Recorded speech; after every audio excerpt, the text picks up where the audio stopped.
My name is Gérald Panneton. I'm chairman and CEO of a junior company exploring in Canada named Goldterra Resource Corp. Good to see you. Welcome to London. How are you? Very good yourself. Oh, but not Yeah. too bad. I kind of feel you should have a TV show, the $1 million hole. What do you reckon? Listen, you know, $1 million oil, if you find 1 million ounces, still $1 an ounce, right? Not too bad. So I think when you have a target, you know, when you explore for gold, you always have to have an economic objective. For example, I joined Goldterra 4 years ago now, to help a good old friend, David Suda, bring some technical expertise, some shared the success I had before with the Goldterra shareholders and group. And I also invested in the company because I believe in the project. And the main reason I believe in the project is because it's a high-grade story, 15, 20 grams. And of course, when you develop a model, you need to know what type of model. I have a shareholder, for example, that always tells me that the Campbell Shear is your big plumbing system. This is where you can find 5 million ounces. So, but if you spend all your money on a small dinky little thing at surface, you may drill a lot and still find only 200,000 ounces. You know, you're not going to build a mine on 200,000 ounces. It may be a good, what we call a satellite deposit to bring to the mill, but it's not going to help you build a mill. Tell me a bit about where you're at, because you talk about building economic ounces. Yeah, you should always. Absolutely, it's about making money. I get it, but that's harder than it sounds, right? Because most companies kind of come through this door struggle with that in terms of the cost per ounce. It's prohibitive. High grade helps change that somewhat, but you still got to find that stuff. So well, people have to learn. Look, I don't know who you interview that comes to your platform. I don't know their experience. I was very fortunate through my career. I didn't came out of the boonies 5 years ago. I've been around for 40. And I was very well educated in my 12 years at Barrick by very good people and very good mentorship, whatever it was, geology, mining, metallurgy, financial, leadership. And but every property that you will set your eyes on, everything you're going to evaluate it. For example, when I evaluated Detour, I look at all the section over an afternoon in April 2006. And I saw the potential for 5 million ounces. I end up finding 30 million ounces, of which 16 became reserve quickly. And now Agnico Eagle is sitting on a deposit that will go another 20 years. You know, Detour has been 10 years in production, probably already produced 5 million ounces. But you got to have your eyes open about the target you're targeting. Your objective in a drill program is to find ounces, and economic ounces. And how much do I need to find? I don't need to find 20 million ounces like a Detour to build a huge mine like we did. In a high-grade story, you could find 2 million ounces, for example, at 10 to 15 grams. 10 grams at surface, 15 grams at the bottom. That's what you need. And when I option the comment, you have a question. I do, because like I say, there's lots of small explorers who come through our doors and they talk a game of theory, right? You just had an exceptional, by any standards, exceptional drill hole, right? But you've got to kind of piece this together. Your M&I is, you've got to get up to what's a reasonable resource estimate to get to market with, maiden resource estimate to get to market with at the moment. What are people looking for to value you? Well, a mine costs money to build. Yeah. Right? So you calculate basically how big the mine would be. And say, for example, if the mine costs $300 million and I find 2 million ounces, then my depreciation will be $150 per ounce to build it. That's kind of like the quick back of the envelope arithmetic. If gold is, we're going to use $1,800 because it's an easy thing. Okay, there's 30 grams of gold per ounce. Okay, and if you have 10-gram mine, your ton is valued at $600 US a ton. Okay, in Canadian dollars, 800. We do mining in Canada for about $200 a ton. So you know your margin. Yeah. So you can rapidly go, but when you deal with a detour project like we build, it's amazing. It's been already 10 years that I left Detour, but you know, when we were going to the feasibility study in 2010, it took 26 months to build the mine, by the way. So 2011, 2012, and 2 months in 2013. So we built it on time. And but in the feasibility study, the first feasibility study was at 30,000 tons per day. You know, the cutoff grade would have been maybe 0.5 grams. So you evolve. A feasibility study is a process of looking at all the options and taking the best one to make sure you're making money. Because at the end of the day, when you build a mine, you want to make sure that you're going to deliver. Right. And today, when you look at Detour or Canadian Malartic, which is the two best examples of that period of time, we succeeded, both Osisko and Detour. Right. Now, I'm interested in your experience in terms of building we're making discoveries and building a company, etc. But I want to see, how do you apply that to what you've got today? Because, like I say, you've got to find the answers, you've got to find the economic answers, and you've got a certain amount of money spent, right? It's a different market out there. Equities get crushed. Money's hard to come by. You got to spend it wisely. So Investor have to look at different things. Okay, they have to look at the location of the project, the management team. Do these guys have a plan? Like, people quite often, what makes me laugh sometimes is that, what's your plan? Sell the company. No, my plan is not sell the company. Yeah. It's to create shareholder value. Okay. And it's a tough market to do it because, you know, I own a lot of share in Goldterra, almost 6.7 million share. My average is 26 cents. The stock is 6-7 cents. Yeah. So I'm losing quite a significant amount of money. And it's tough because, you know, it's like, okay, who wants to buy at 7 cents when the stock could be 5 cents?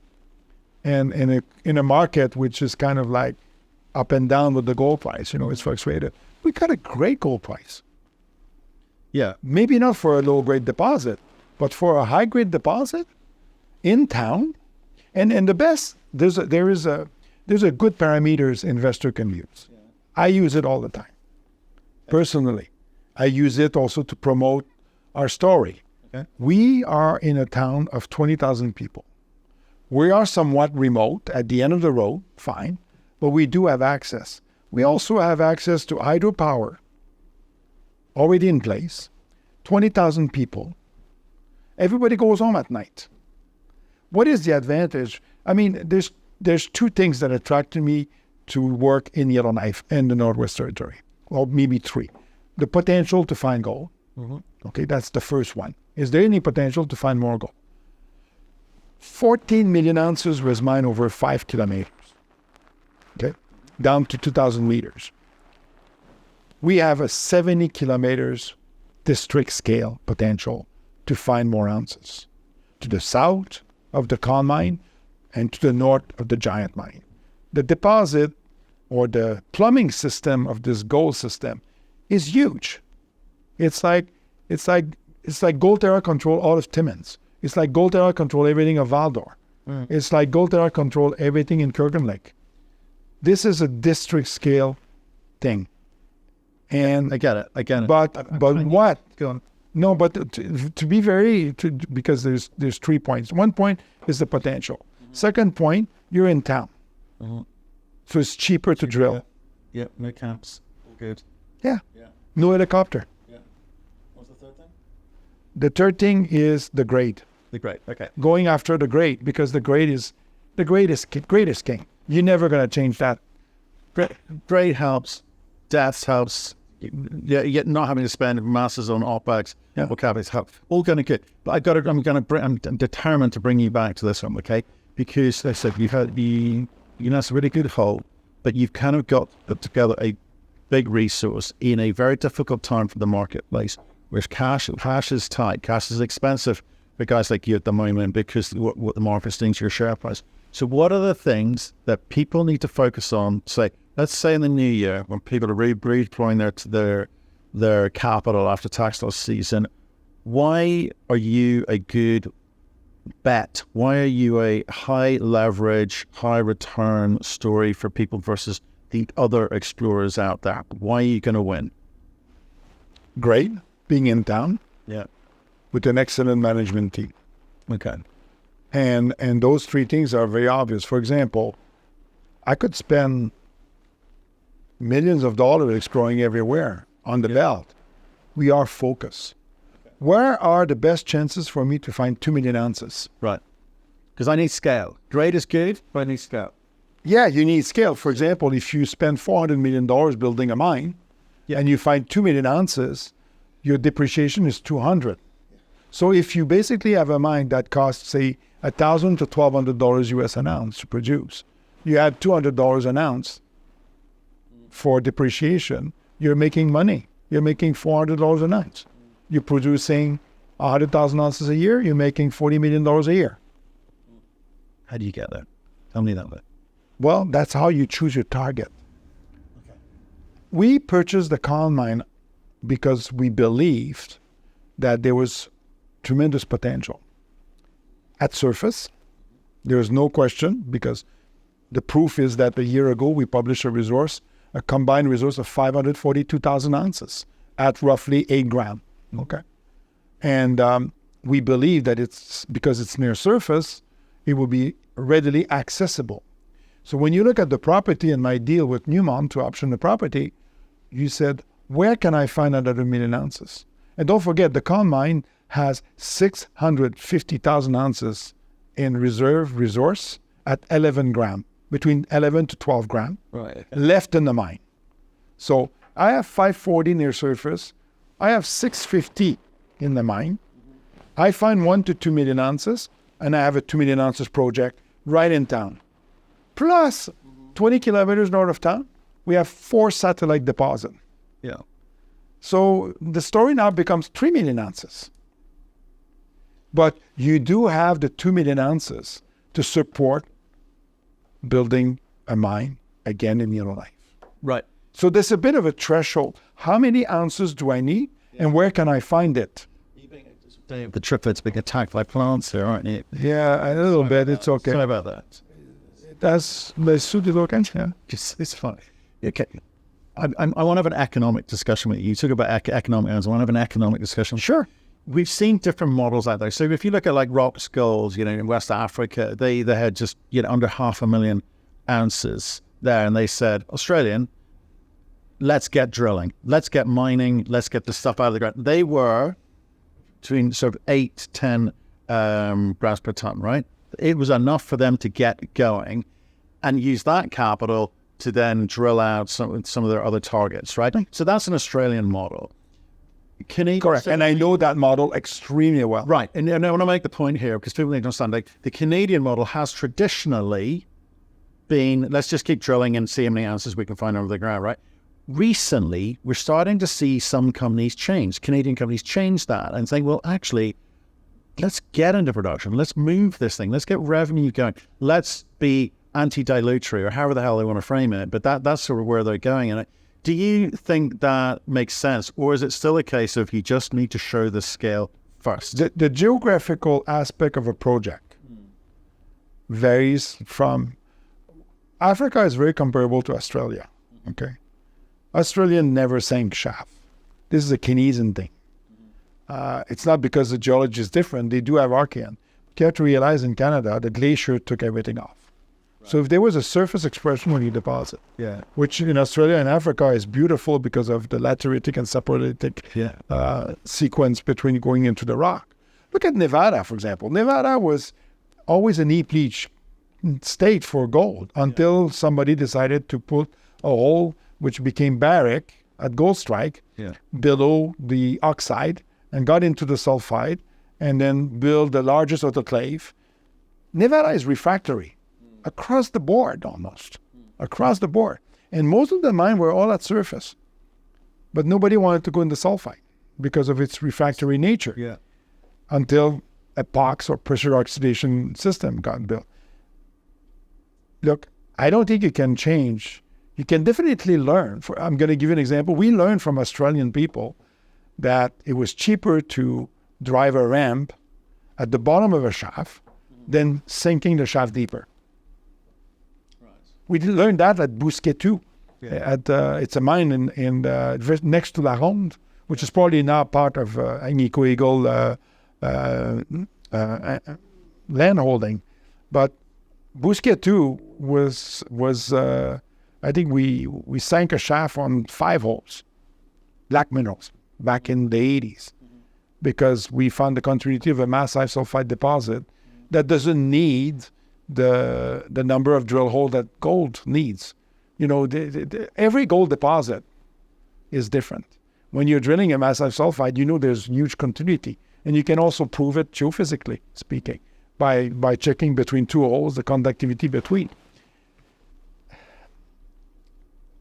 The aspect of developing a mine, and I think you should always welcome all the ideas around the world how to do better, like we did driving a ramp. For example, I go back, so the Con mine, for example, they never explored below 1,900 meters. They let the mine die, and they even shut down the mine with 600,000 ounces, which is like 4 years of production. And they shut it down in 2003. What gold price? What was it? 350. 350, right, okay. And they had a different focus. Their mind shifted to Haute Bebel. That's why Miramar was purchased by Newmont in 2008. But while they were operating the Con mine, they could have kept going and kept having revenue for another 2 or 4 years, 5 years. And it's sad because they never explored below the mine. I firmly believe that a deposit that can generate 1 million ounces of gold every 200 meters vertical in Archean geology is open to that. The $1 million hole we did this year, starting in mid-April, basically is 100% technical success, demonstrating that the Campbell Shear is there 200 meters below the mine. And in the footwall of the Campbell Shear, we found 13 grams over 1.7 meters of high-grade mineralization, typical of what was mined right above, 200 meters above. So there's no question in my mind that this 1 million ounces every 200 meters vertical can be repeated below the mine. That's how you define your target. That's how you define the target. And now you've got to prove out how many ounces below the ground you've got in some kind of document so the market can actually register. Because doing drilling, based on what you're saying, is good for some, but for others, I need something. Well, in a gold deposit and dealing with a shear zone, you need to drill more than a massive sulfide deposit. Right. There's no question. But at the same time, what you're looking for is there 2 million ounces there? Because your 2 million ounces could become 1.5, right? But at depth like this, you're not going to drill every 25 meters. You're going to try to drill as much as you can.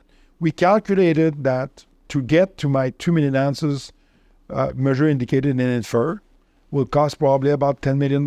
Right. Okay. So I already you have to know exactly. But if I find 2 million ounces with $10 million of Canadian exploration, that's $5 an ounce. It's cheap ounces to be found. Absolutely. And I would never do these holes if I didn't have a shaft that goes down to 1,900 meters. Don't forget the saving. Being on the Con mine, having a shaft that can be resurfaces because it's already there. Yeah. You just need to resurface, Yeah. which costs money. I'm not saying that it's going to be free, but just the sinking of that shaft, just the sinking, not the servicing, is $120 million US. It would be. Yeah. Yeah. If you do it now, if you start today. Plus it will take 3 years. Right. So you're already ahead. You're ahead. Now, I'm more interested in how you take advantage of it now, because obviously in this market, Your share price as it is today, your market cap it is today, you're not going out and asking for $10 million. No. So what are the baby steps? What's the process? The baby step is to limit dilution until you get to a point where people start. Right. So how do you tell a story that says, look, I'm really sure, I think I'm confident about what I'm seeing here. I feel that given the right money at the right cost, i.e. not expensive capital, we can go through a process and demonstrate to you 2 million ounces in a very short space of time. We did that. We did that before. Yeah. How much ounces do you need to bring this project back in production? You tell me. 2 million ounces. Right. That's the number you're putting on it. Have you thought about changing strategy at all with any of this? Could you do it for 1 million ounces, just get the thing going? The economics don't stack up for you. Listen, I currently have 500,000 ounces near surface. Yeah. To purchase the mine, I need to find 2 million ounces. So I kind of like have a two. There's two steps to this approach. Yeah. The first step is that should I buy the Con mine or not? If I don't find 2 million ounces, I'm not buying the mine. Okay. So that's the logic. That's Yeah. good. Yeah. I like that logic. Yeah. And the Con mine, I know you've got the option there, but what's it actually cost you? Because the 10 million is for what? What precisely? How does that break down in terms of the allocation of that money? The 10 million that I need Just to find the two pretty much drilling. Right. By the Every time you do a feasibility study, yeah. you on 2 million ounces, say, 80% of the cost of the feasibility study, it demonstrates the potential is there. Okay. So for example, the ounces we have near surface, we can develop a model to mine them almost now. We're ready for that. We even have the metallurgy. So we know what we need to do. I need to do a bit more work on Cresseron, but if we build a 2,000 ton per day with the aim of producing 125,000 ounces a year, we have year 1 to year 6 already covered on a cash flow basis. Okay. So how much money do I need to build this, for example, is that if I only have like, say, 1 million ounces, Yeah. and my mine costs $400 million, Yeah. that's $400 an ounce on 1 million ounces. So you cannot take that risk. It's too much capital investment for just 1 million ounces. And it's an imperfect world out there at the moment. It's an imperfect market, and sometimes you have to just think outside the box. Is there a business? And I've seen this other people trying or talking. I don't know if it will work with them because they're just talking about it. Is like DSO. Why not sort of get some stuff out of there, get some money, to allow you to do the economics, allow you to do the drilling that you need. It's not the most efficient. It is far from the most efficient. But in an imperfect world, sometimes it depends. You see, the cost of building a mine in Australia, Africa, and Canada is very different, right? You deal with a different climate. You basically, for example, you look at people that build heap leach in Nevada or in California, because I was involved in one of them. Yeah. And for example, sometimes you don't have to crush and grind. Yeah. If you have visible gold, you need a gravity circuit. You know, the number of different things you need to have to look at for a project varies. Grade isn't the only thing, is it? No, grade helps. Helps, for sure. Grade helps. not the only thing. You know, 10 grams helps. 8 gram at surface helps. Yeah. But the cutoff grade at surface is maybe, 3.3 grams over 3 meters. Say a GT of 10, 9, 10. But below there at 2,000 meters, it's probably twice. 6 gram over 3 meters. Yeah. So let's say It's about 4, seriously, but I can see 1 and 6. Yeah. Okay. Interesting. So, what I'm trying to get at here is like, the way that, leaders of companies have to think in an environment like this to kind of advance the project. Either you sit back and you say, we've got something good, we'll wait for the market to recognize that. Or you say, I'll find a workaround for now. Imperfect as it is, inefficient as it is. But ask yourself also, it's like the money supply is tight now. Okay. So your budget is lower for drilling. So where do you put your money? What are your chances of finding 1 million ounces? Where is it?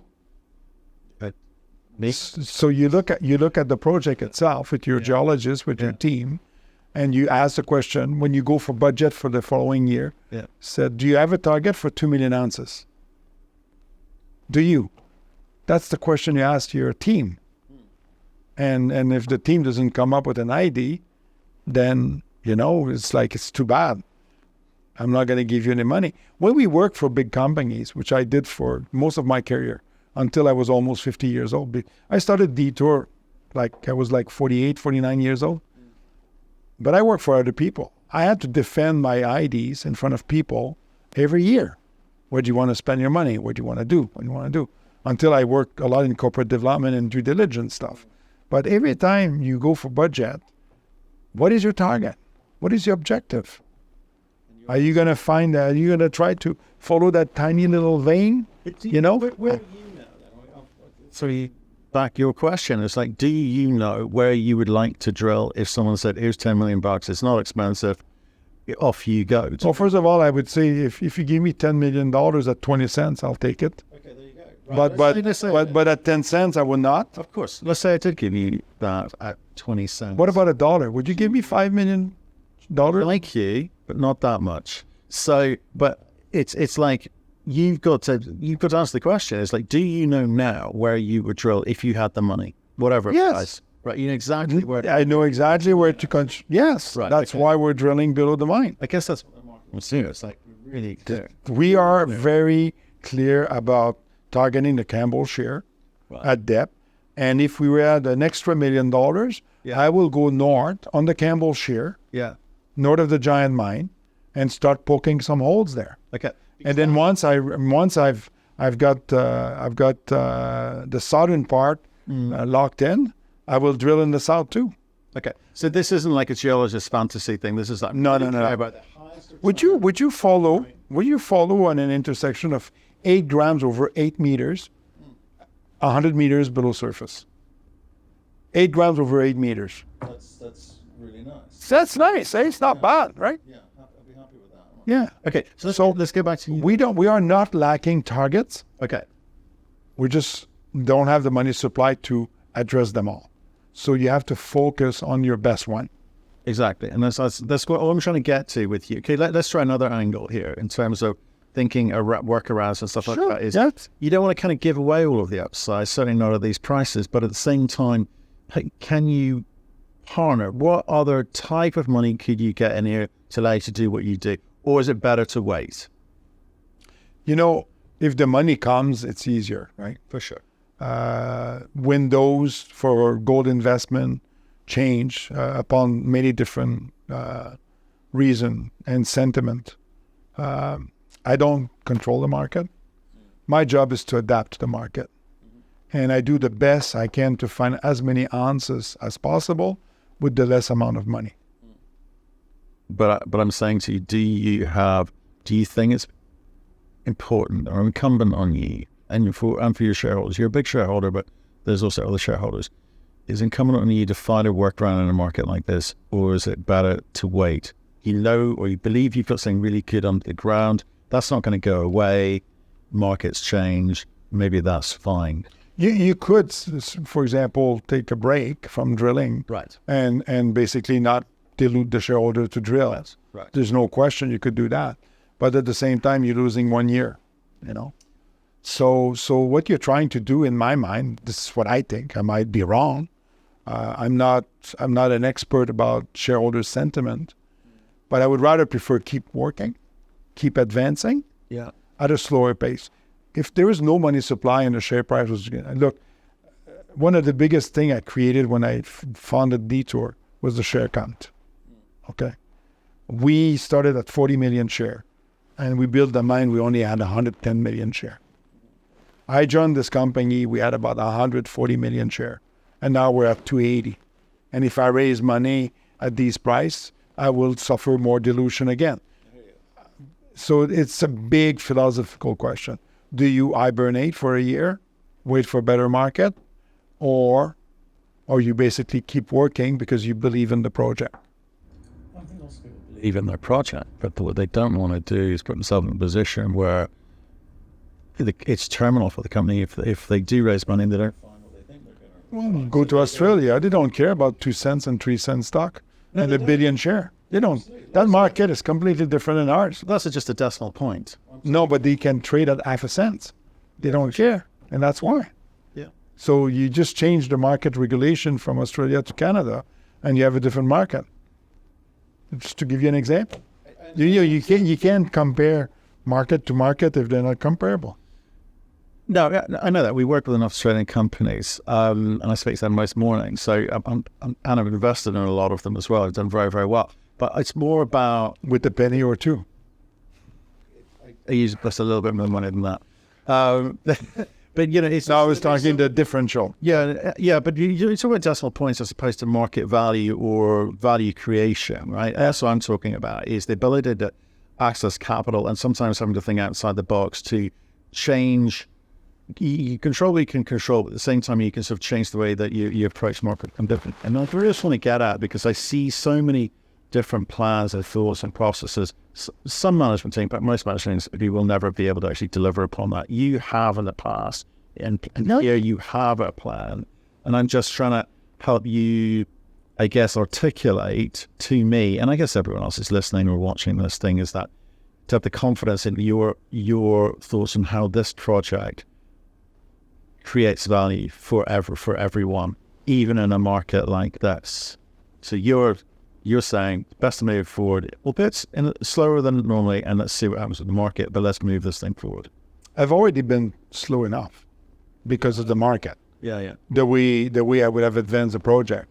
For example, if the market was better, instead of having only one big rig, I would have two big rigs to drill two master right away.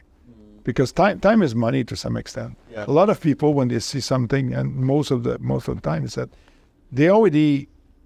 most of the investors have been tested on their patience. So what do? You ask them to be another year of patience without no news for a year, or you take a small risk and then you make sure that every shareholder that wants to participate. So one way of no dilution is like a right of issue.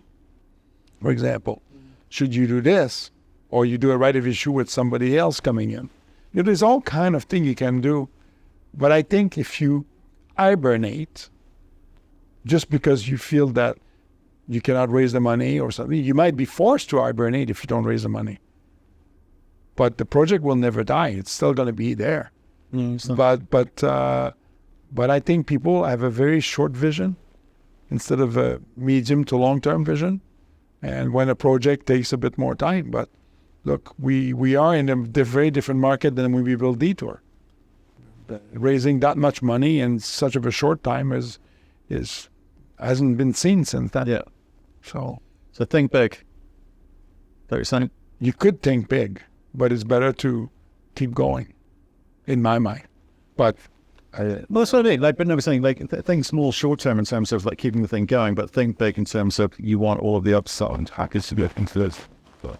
That's what I think by big. Yeah. No, we're never gonna give that away. No. I think I was talking to some people not long time ago, and they wanted to do a GV with us. If they were looking in, if they like it enough, they would probably approach it from a GV perspective. And I said, no. Yeah. No, you have to buy in like every shareholders. And even if you move the project slower, I'm not going to let you have an option. And the option is good, because if they don't fulfill the option, they get nothing, right? But having a partner sometimes is, if they fulfill the option, the partner could also stang the project. Because you disagree on funding, on different things. It's always better to stay 100% ownership. Great. Good, man. Good to see you. As always. Pleasure. Do you? Really? Yeah, it happens. They know a lot, but not everything. It's impossible to know everything, Matt. I think I still learn myself every day. I'm always willing to listen, and if some people have, good intelligence, listen to it.